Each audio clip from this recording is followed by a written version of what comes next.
سب دیکھنے اور سننے والوں کی خدمت میں محبت بھرا سلام۔ آئے دن یہاں پہ یورپ میں مساجد میں حملے ہوتے رہتے ہیں۔ ایک کیس کا فیصلہ سنایا عدالت نے، اور کوپن ہیگن میں یہ جناب 2024 میں واقعہ پیش آیا تھا۔ ایک مسجد پہ بتایا گیا تھا کہ حملہ کیا گیا، اور ایک 26 سالہ بندہ تھا، اس پر یہ الزام لگا تھا کہ اس نے مسجد پہ حملہ کیا۔ لیکن 2 سال کی تحقیقات کے بعد جو عدالت کا فیصلہ ہے وہ کچھ مختلف ہے، اور یہ بہت ضروری ہے آپ لوگوں کو بتانا کہ ہم ہر جگہ پہ جھوٹ اور غلط بیانی سے کام لیتے ہیں۔ پھر انہوں نے لکھا ہوا کہ اسلامی تنظیم ہے یہ، جس نے اس 26 سالہ شخص پہ الزام لگایا تھا کہ مسجد پہ حملہ کیا گیا۔ لیکن اب جو فیصلہ ہے جی، اس میں 4 لوگ ہیں، عمریں تو ان کی چھوٹی لکھی ہوئی ہیں، اور عدالت نے کہا کہ یہ 26 سالہ شخص جو ہے اس کو تشدد کا نشانہ بھی بنایا گیا، اور الٹا اس پہ کیس بھی بنا دیا گیا۔ چاقو کے وار بھی کیے گئے، 11 کے 12 کتنے وار کیے گئے۔ اور اب عدالت نے جو کہا کہ یہ جو 4 لڑکے ہیں، 17 سال 16 سال اتنی تقریباً عمریں ہیں، ان کو 1 سے 4 سال تک کی سزائیں سنائی گئی ہیں، اور انہوں نے کہا کہ یہ ایک غلط مقدمہ جو ہے اور غلط رخ موڑنے کے لیے یہ سارا کچھ کیا گیا۔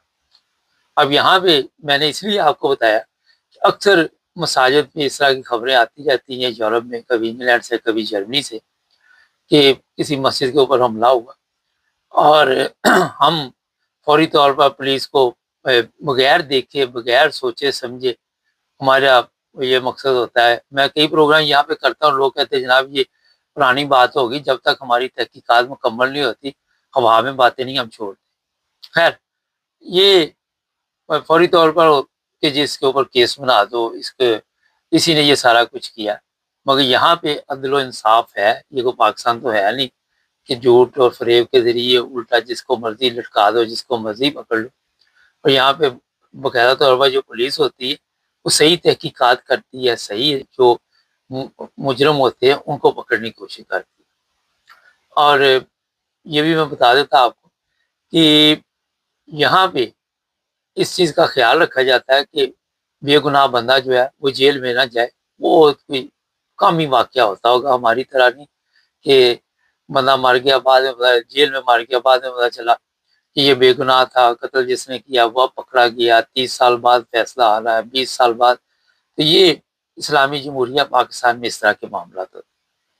لیکن آج کے پروگرام میں جو بات بتانے والی ہے وہ یہ ہے کہ اسلام کو ہم اس طرح بھی بدنام کر رہے ہیں۔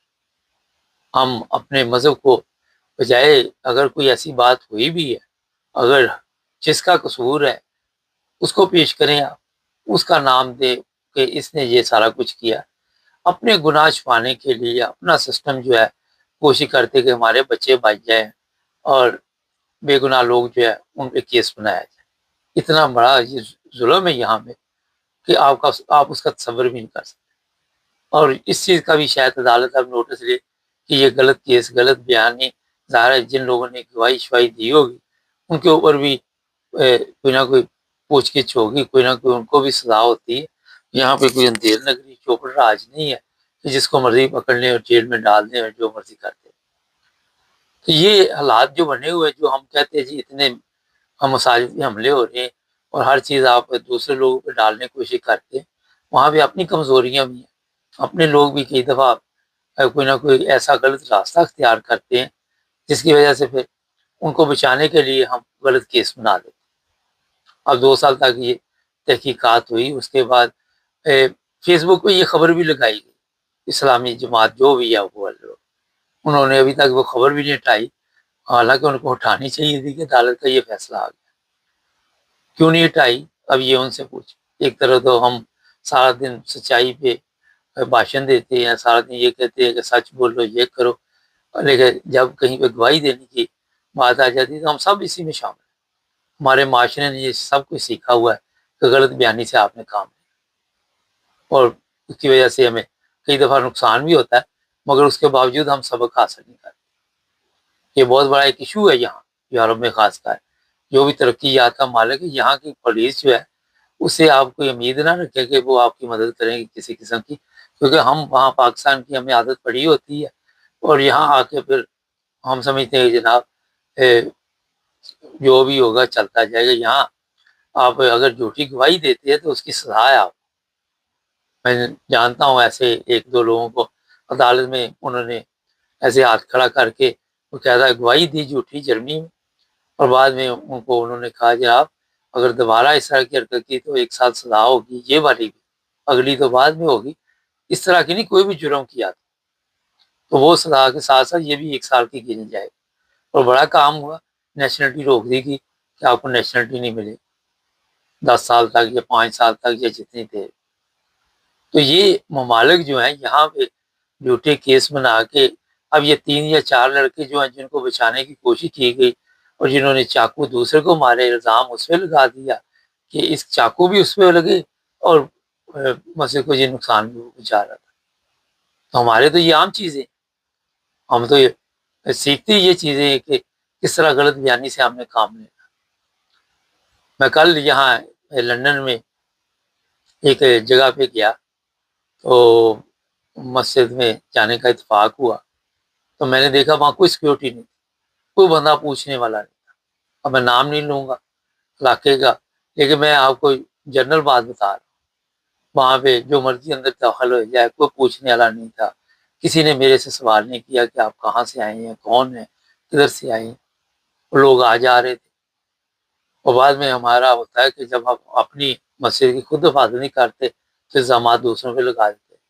میں خاص کر یہ چیک کرتا رہا کہ شاید کوئی ایک بندہ بھی میرے سے بات چیت کرے کہ کہاں سے آپ آئے. تو مقصد آپ کو بتانے کا ہے کہ اتنی خبریں آنے کے باوجود بھی وہاں پہ جو بھی وہاں کے چیف ہیں, جو بھی اس مسجد کے جن کے انڈر میں بھی آتی ہیں, ان کو بھی اس چیز کا خیال رکھنا چاہیے کہ اپنی حفاظت ہمیں کرنی چاہیے.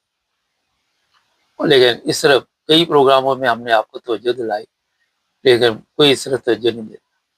صرف میں نے یہاں پہ احمدیوں کی مساجد میں دیکھا, انگلینڈ ہو کہ جرمنی ہو, کہیں پہ بھی ہو, وہاں پہ سیکیورٹی کے انتظامات ہوتے ہیں اور وہ ظاہر پوچھ گچھ کر کے اندر جانے دیتے. دوسری مساجد میں جانے کا اتفاق ہوتا ہے, کبھی کسی نے وہاں پہ نہیں روکا, کوئی بندہ نہیں وہاں پہ سیکیورٹی کا مجھے نظر نہیں ابھی تک آیا. میں کئی دفعہ چیک کرنے کے لیے بھی کیا. تو یہاں پہ اس چیز کا بہرحال کوئی نہ کوئی بندوبست ہونا چاہیے, بجائے کہ پھر ہم غلط کیس بنائیں, لوگوں کو غلط جیل میں ڈالنے کو, لوگوں کے لیے مشکلات پیدا کریں. لیکن جب آپ خود حفاظت کریں گے تو ایسے واقعات نہیں ہوں گے. پھر آپ کو نہ جھوٹ بولنا پڑے گا, نہ جھوٹی گواہی دینی پڑے گی. تو بندہ کم از کم یہ تو پوچھ سکتا ہے نا کسی سے کہ آپ کہاں سے آئی ہیں, کون ہے, وہاں پہ نماز پڑھنی ہے, کوئی ایسا اس کے اوپر نظر رکھی جائے جو نیا بندہ ہو. لوکل ایریے کے لوگ تو وہاں پہ آتے جاتے ایک دوسرے کو دیکھتے رہتے, یہ جو باہر سے آتے ہیں ان پر تو بارہ نظر رکھنی چاہیے. اتنے آسانی کے ساتھ پھر لوگ جو ہے وہ مساجد کو نقصان 70 بہت زیادہ کیس ہے, کوئی گننے لگے تو کافی زیادہ بن جاتے. تو پھر اسی جگہ سے کوئی کھڑکیاں توڑ گیا, کوئی کچھ کر گیا, کوئی سور کا وہ پھینک گیا, سارے کوئی کچھ. تو یہ ایسے معاملات میں جہاں پہ سستی ہوتی ہے, اب کھڑکیاں دروازے تو ہر وقت نہیں بندہ دھیان رکھ سکتا, اندر جانے والوں کو تو نظر رکھ سکتا ہے نا. اب کو پتھر مار کے بھاگ گیا تو اس کا تو آپ پولیس کو ہی بتا سکتے کہ یہ نقصان ہوا ہے. کیمرے شیمرے لگے بھی ہوں, آج کل وہ سارے اسی طرح ڈھانپے ہوتے ہیں, ماسک لگائے ہوتے ہیں, پتہ نہیں چلتا کون. یہ گھروں میں بھی جو یورپ میں چوریاں ہوتی ہیں وہ کیمرے لگے ہوتے ہیں, وہ دندناتے پھرتے ہیں, لے کے وہی چلے جاتے ہیں چیزاں جو بھی ملتی ہے ان کو, اور آپ کیمروں میں دیکھتے رہتے. پولیس کچھ بھی نہیں کرتی. یہاں UK میں تو پولیس ایسی کچھ نہیں کرتی چوری وغیرہ کے معاملے. تو جناب کوشش کرے کوئی غلط کیس نہیں یہاں پہ بنائے لوگوں کے اوپر, کیونکہ نام اسلامی شامل کیا جاتا ہے اور پھر وہ فیصلے میں لوگ لکھتے بھی ہیں, جج ظاہر ہے انہوں نے تو حقیقت لکھنی ہوتی ہے, پھر وہاں پہ شرمندگی ہوتی ہے. جڑے ہمارے ساتھ آ کے اور بھی پرابلم